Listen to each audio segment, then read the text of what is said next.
Welcome back to Super Tuesday Recap. It's your host, Chris and Deepom here. And we're back for the penultimate episode of Arrow, The Ties That Bind, Season 6, Episode 22. Diaz targets Team Arrow and their loved ones. Oliver struggles with Felicity putting herself in the danger when she gets a chance to stop Diaz for good. What do you think of this episode, man? It's a good episode. It's a well-structured episode. It's well shot. I really enjoyed the action scenes. It serves the purpose of advancing the character arcs, and it sets us up for the finale. My problem with the episode is I could say that about the penultimate episode of every season of Arrow. Yes. This is the deadliest, most personal villain we've ever had. Actually, last year, we also had a government official who betrayed Oliver and went after his family and friends. Before that, we had a magical motherfucker who got incensed against Oliver and then went ahead and literally that. I mean, when you bring up Dark, you got to remember his plan was to get the nukes and nuke all of the world. So he was even a little bit bigger than just Dark City. But once Oliver, the thing is, you have a plan, Oliver stops it. Then the second last episode, this motherfucker is personal. And then wait a second, why don't you start personal? I do appreciate Diaz saying I should have done this from the beginning, because I'm like, yeah, motherfucker, you should have. I think that was the thing with this episode for me. Like he said, in a box is everything you just said. It's a good episode. I love the action scenes. I love the fact that Oliver was trying to be normal and Felicity's like, "What are you doing?" "I'm making breakfast for dinner." And I'm like, and I agree. Hey, celebrations call for breakfast for dinner. I'm 100% breakfast for dinner kind of guy for special occasions. So I understand that. And then Diaz sends his people in, and I like the scene how you see all of Team Arrow trying to settle in with everybody except for Dinah, because she literally has nobody and she's completely unlikable now. Right. But right, just like, yeah, you everybody else is like having time with their people, and you are out here in mass beating up criminals because you have no friends. Okay. Or family. And so I like the idea that, I like how the scenes were shot and they show you Diaz men trying to come in and take them all down and stuff like that. But like you said, you have this feeling of, why didn't you do this to begin with? Yeah. I didn't want to make them a martyr, so you're gonna make them all the martyrs now? It's like the dumbest plan. And again, I don't want to make it seem like, because we are saying we like this episode. I mean, there were other small things they did in here that I think I appreciate, like the fact that, and again, it doesn't make sense when you look at the other seasons, but at least I appreciate them saying, "Hey, yeah, Argus doesn't have authority to come in here. That's why Lila couldn't do more. That's why she couldn't get Argus to come in and take Diaz down. It's like, we don't have the federal authority to do that." Now, I say that it doesn't make sense in the context of the entire show, because when has Argus ever had authority to do anything they've done in Star City? I'm like, all of a sudden, you're gonna take her away? Are you fucking serious? Yeah, all of a sudden, they sent an army in to fight Deathstroke. Yo, that's the thing that fucking happened. That's the funny thing to me. It's like, it's like, Argus, we can stop anything except red tape. We need your forms filled out before we can come in. Argus can do anything. As long as you fill out that form in triplicate and have it signed and notarized. You were running a black site on Leanne Yu, but yes, go on and tell me. That apparently was not only Oliver had a key, but you guys are keeping it stocked and funded and kept them in food and shit. Very strange. But now I can't just waltz in there and arrest him. Why not? I don't have jurisdiction. We don't have a jurisdiction. We don't have the evidence. I'm like, wait a minute. You knew about the Quadrant. How do you, again, like I said. Okay. You want to make the big bad seem badder, you create them with a larger conflagration and have them take over that conflagration and reveal. That's fine. But for me to say, I've never heard of the Quadrant, maybe they'll stick around, and then you to get rid of them 3 episodes later, fuck you very much, show. Well, first of all, you can't sit there and make the Quadrant seem like this big, multi-international crime family that is so secret that almost nobody knows they exist, right? You know, when like remember when dinosaurs were, I thought they were a myth. You know, make them see all the big and bad. How the hell are they rolling over for Diaz? Yo, why is she coming to things in person to make sure things get done if they're that undercover? Like, a lot of questions have to be asked about the operating principles. If we've never heard of them before, we should have seen this bitch walking in the background of most shots of the series. Because again, like they said, like when they first showed up, Diaz was like, "Oh, I'm offering you Star City."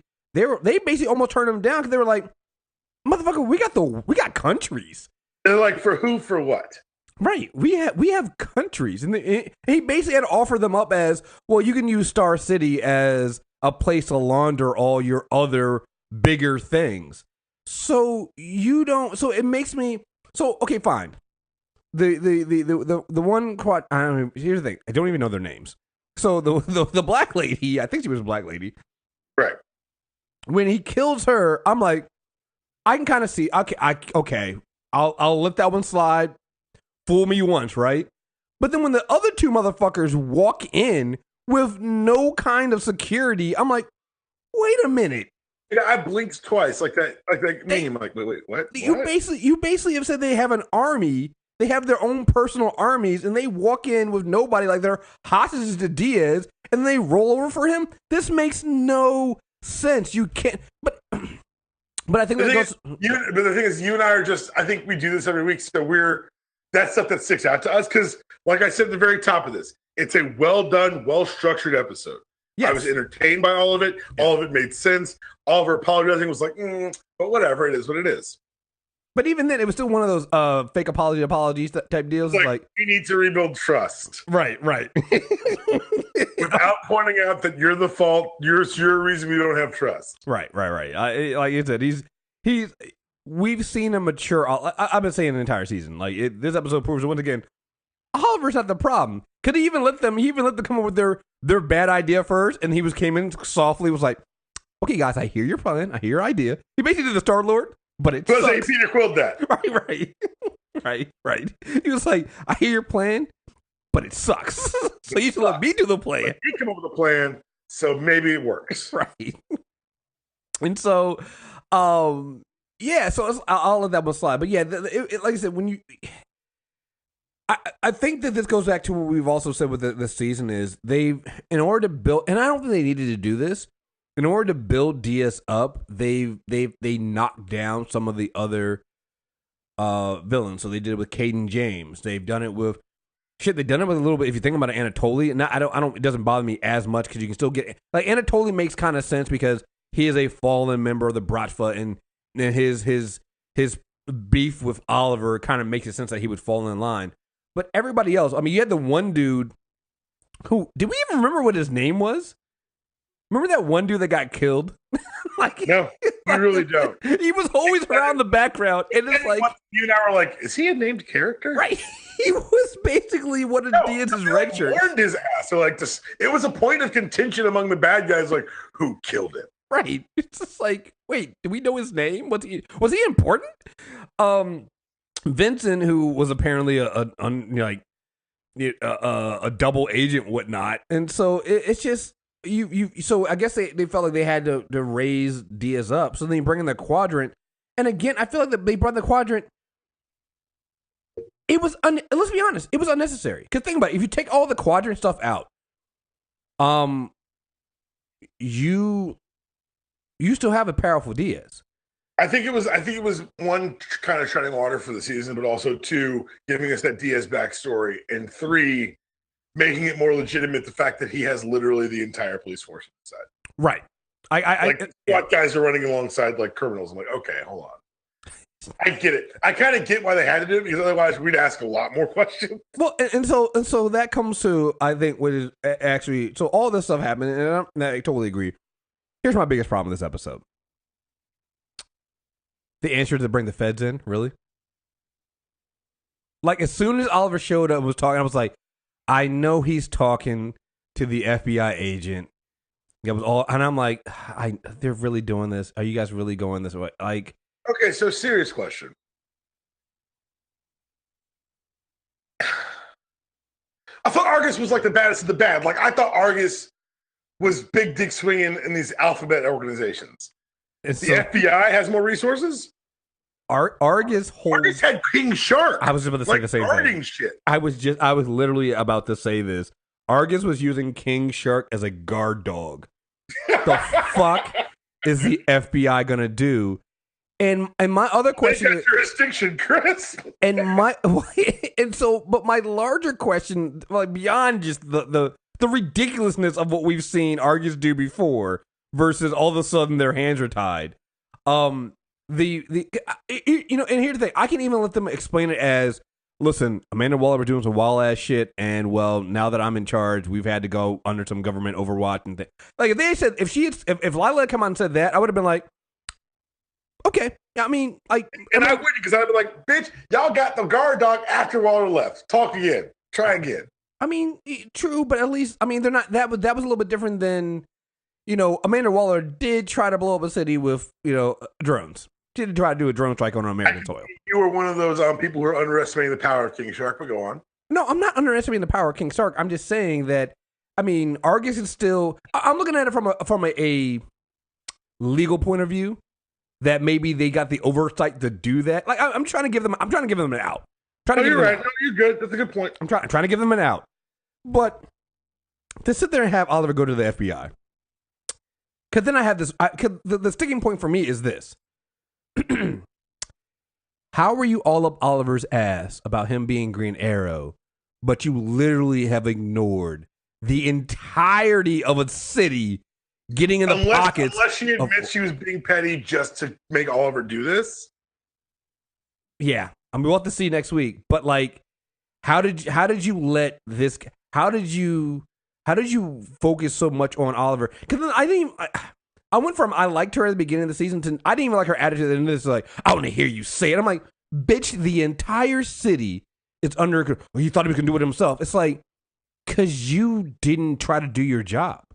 You didn't do. You were too busy trying to prove that Oliver was. City fell under criminal control on your watch because you were too busy trying. And honestly, if we're gonna be real here, it's all her fault to begin with. Because if she hadn't put the case against Oliver Queen, guess what? That's not Diaz doesn't get out.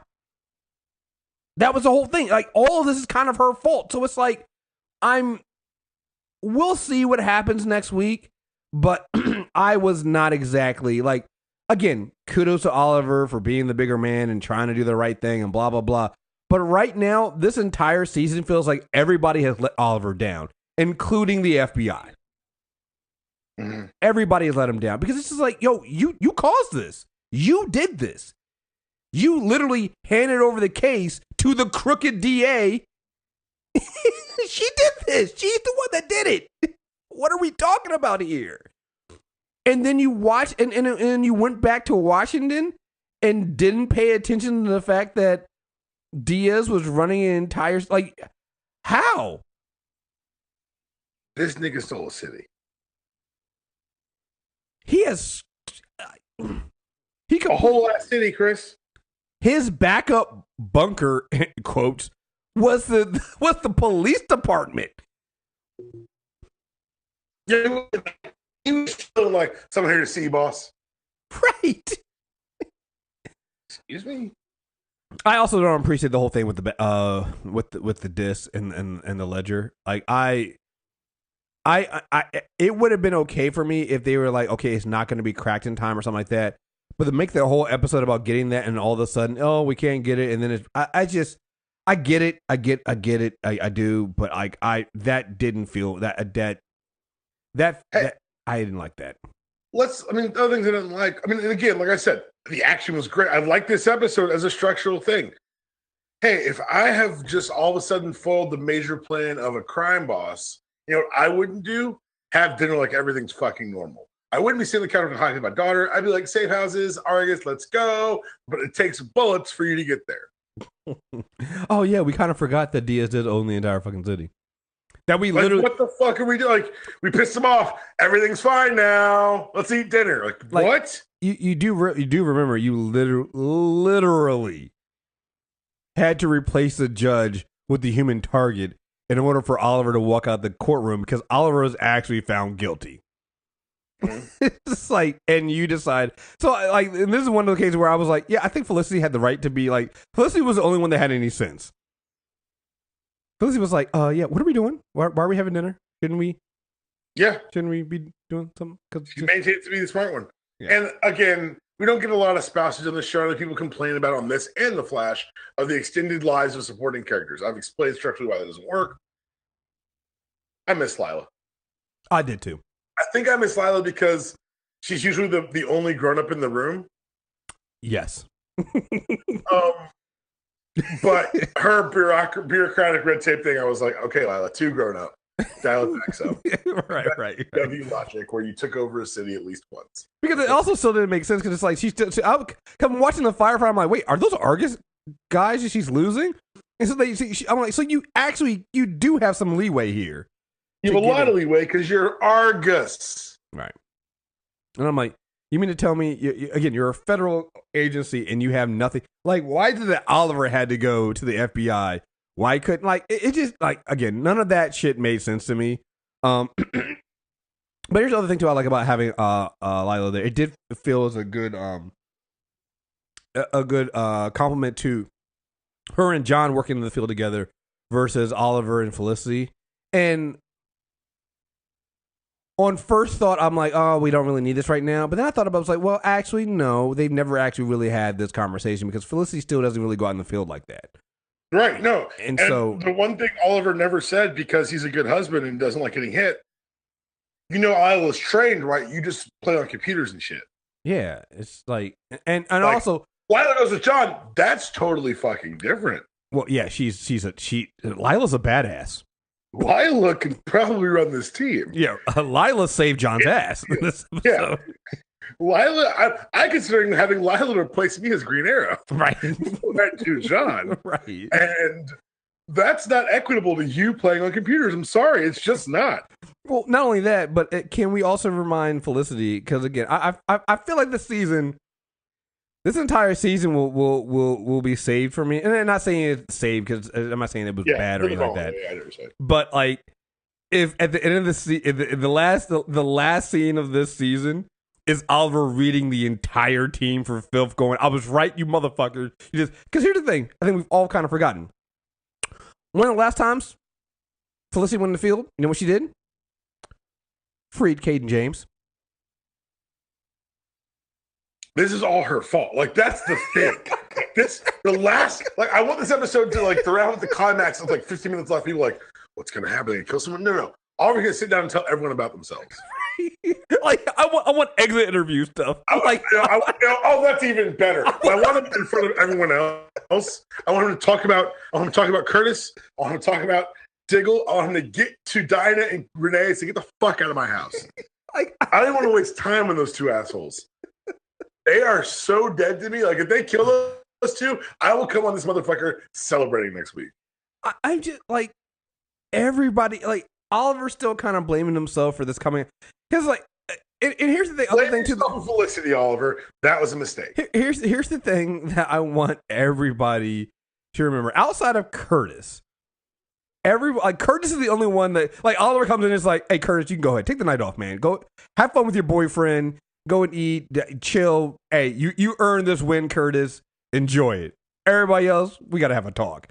Because, and I want to say everybody, he needs to call on the FBI too, because it's like, you failed the city too.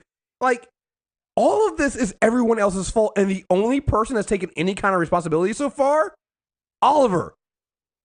He is the only one that's taken any kind of responsibility. Mm-hmm. Like, if you break it down, everyone else in that bunker, or even outside when you bring in the FBI lady, they have all failed this city. Like, they have all had hands in this happening. None of it's really Oliver's fault. You know? And I'm just like, you all are terrible. You all have made this man feel like he's responsible for this when you know damn well it's your fault. All this. Felicity, you released Caden James when Oliver told you not to do it. How did that work out for us? Huh, okay. Yeah. Diggle, you decided you were going to tell us you were injured and you decided to buy drugs. Who'd you buy drugs from again, Diggle? Oh, Ricardo Diaz. Interesting. Okay. But that's different because no. Let Oliver finish. I want to do a recap of the season. Yeah. Maybe that should open the episode. Yeah. That's why I'm going at this alone. Yeah. And then the music plays and you get the arrow. Yeah. Like, this is ridiculous. Dinah, you know what? You bitch. It's only an hour show. You went back to sleeping with and talking to Vincent and didn't let anybody know as we were fighting him in the streets. Okay, thanks. And got really super indignant about that shit. And also, you knew about Diggle as well and didn't tell anybody. How can any of these motherfuckers have the moral high ground on Oliver Queen right now? And then there's you, Renee. No, I refuse. If Renee catches an arrow in the back of the head during the final firefight, I'm like, he had it coming. Right. You drew on his wife, Renee. I actually think he did more. I think he fired at her. No. Every second that Renee draws breath, he's on bar. And here's the thing. We jumped to the fight. Nigga, you snitched on Oliver. Oh no! I mean, look, I thought that was established Renee and shit backstory. I'm talking about like the reason why Renee needs to fall. Oh yeah. It's just every single person in here. It's your fault. You have done something that fucked it over. You know, like I just yeah. I need that exit interview style team meeting. We need to have a talk because you guys are the worst, and this entire season is your fault. It's not my fault. Like, this is one of the times when a self-righteous, pretentious white dude is called for in Oliver Queen. We need this. Can only be stopped. This can only be stopped by my privilege. Mm-hmm. Yeah, that's the ultimate goal here. It's the ultimate win here because, the rest of y'all are not getting it the fuck done. Yeah. And Curtis, while I did say you can go, I do have to say, hey, listen, leave the fight to everybody else. You are not a fighter. You are not a fighter. No, he just stays getting his ass kicked. Oh my god, like he literally did. I'm like, yo, Curtis, like, can Curtis get one dub, like one win? Like, I need a minor win. Like Curtis, trash it on time. Yeah, good job, Curtis. Like something, man. Like, I don't know. Hey, Curtis, like you're the tech guy in the field. Like, and that's the other thing too. It's like, oh, I guess that makes sense because Curtis was hurt, so they didn't need a tech person in the field. Okay, I was gonna say, why didn't Curtis do the thing with Lila? I was like, oh, that's right. He had gotten himself stabbed and couldn't help because they're all just. I don't know. It's a lot of ain't shit this season of Arrow, and for once, none of it's on Oliver. No, none of it's on Oliver. You got anything else you want to say about this? No, I'm excited for the finale. I'm excited for the Diaz showdown. They've added a lot. Like, I thought that the addition of William this season would kind of pull away from the season. I think it actually enhanced it because it made us more cognizant of the different aspects of Oliver. Yeah. Go ahead. I was going to say, I'm glad you brought that up because I was going to say I've actually enjoyed what they've done in terms of making making Oliver and Felicity basically parents of William. Like, so it made him re-explain the show, explain the why behind the arrow. Right. And even that, like, when he was talking to Felicity, he was like, listen, you're a mom now. Like, if I go, you're responsible for William. So it's like, that's another reason why I kind of don't want you in the field. It's like, well, Lila's a mom too. It's like, yeah, Lila's a badass though again. So listen, ma'am. Either learn how to fight. You really can't use Lila as like the counterpoint. No, you really can't. I think it's like, yo, I'm actually more qualified than everyone on this team except for maybe Oliver. I'll have that conversation. Yeah, and it's just like, yo, and I'm kind of considering replacing Diggle with Lila. So I'm just saying, like, just saying. But no, I appreciate that. I did want to say before we get out of here, because since I did talk, when we were doing the Flash this week, we talked Flash stuff. I have been catching up, and I don't know if I mentioned this in our mailbag. I think I did this in my my pull list stuff. I've been catching up on the Green Arrow Rebirth stuff. Oh, social justice Green Arrow. Yeah, social justice Green Arrow, which like most time I'm like, yeah, you assholes, maybe that social warriors like, well, we're out here. I'm like, oh, you're right. That's exactly what this arc is. Like, I'm sorry, okay. Yeah, no, I'm not complaining, but if you're saying this is a social justice arc, you're right. No, they literally have him say it several times that he's a social justice warrior, which always finds it interesting to me when I see people complain, these assholes complain about SJW Marvel. I'm like, you literally have a one of the heroes, one of the Justice League members in the DC universe calling himself a social justice warrior. Not just calling himself, breaking down why it's not an insult. Right. I'm like, it's literally everything that these people complain about, and here's the other thing too. It's kind of good. Yo, it's not preachy. You watch Oliver fuck up and learn. You're like, wait a second. Yo, it's kind of good. Like, I even like the fact that his sister Emmy is a better archer than he is. I'm like, it's kind of good. Like, I'm actually enjoying it. I think the thing that they've done this season of Arrow and on that arc you're talking about is that they highlighted what makes Oliver the best and what makes him the Green Arrow, makes him the leader, isn't necessarily the best archer or the best fighter. He has the moral compass. Yeah. He's the goodest. Yeah. Like, and even when it's flies in the face of everything he knows, even when it requires him to sacrifice, the thing that they really captured at the core of Green Arrow there, and I think part of the season is he knows that he has that unshakable moral barometer. Mm-hmm. And right, wrong, or indifferent, like, people are, I don't want to read a talk about some white guy wanting to be a social warrior. Like, it's kind of good. Like, it's well done. It's not done in this Pollyannish or white savior way ever. No, and he gets called out on it all the time. A lot. Like, between his sister, between Black Canary, like, he gets called on that shit all the time. But he doesn't, like, he doesn't do the white dude thing of, well, I'm getting called on it, so I guess it's fine, I'll be racist then. Like, it's actually really good. Ben Percy is the writer for it, and it is really, really good. And I definitely highly suggest people go out there and read it and get it. I've been enjoying it, and also got to say that I did mention this as well. I got the Hal Jordan, the Green Lantern Corps. Is Shiver off of the as an artist now? Yeah, way off. He's way off. Good, because like I would punch through the early stuff because you know what, and I'm one of those weirdos who unless I see your art directly depicting your ain't shitness, I'm allowed myself that level of hypocrisy where like I can still read Stetcher Core where I'm like, art's still pretty. Here's the thing. I think Ethan Van Shriver is actually a pretty good artist. Like, I like his artwork.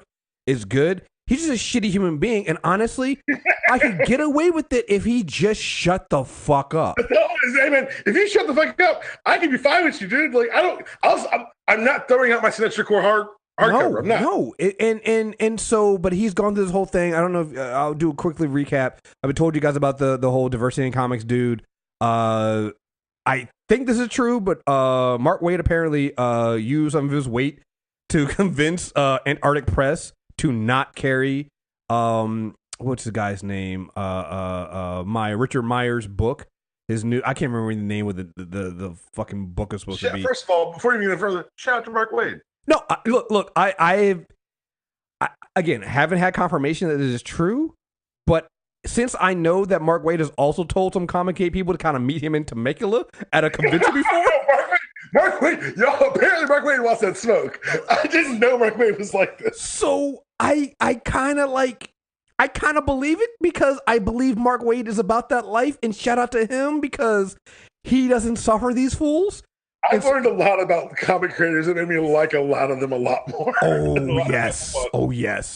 And so I think the thing with this has happened on Friday, and I think it was a tipping point because you actually did get a lot of white male creators. Some of them I like come out on Twitter and basically stand and basically come out and say, and some of them even naming Malin and Shiver as people that are basically ruining the industry and need to shut the fuck and go away. Well, I think those guys have all been talking about it because you see like the Ruckas and guys of that nature and Snyder even like come out and say things. I think this is the first time they all said it at the same time. Yeah. No, and I think that at this point, I think the industry has decided that, you know, their fans are being harassed by these people, and their coworkers are being harassed by these people.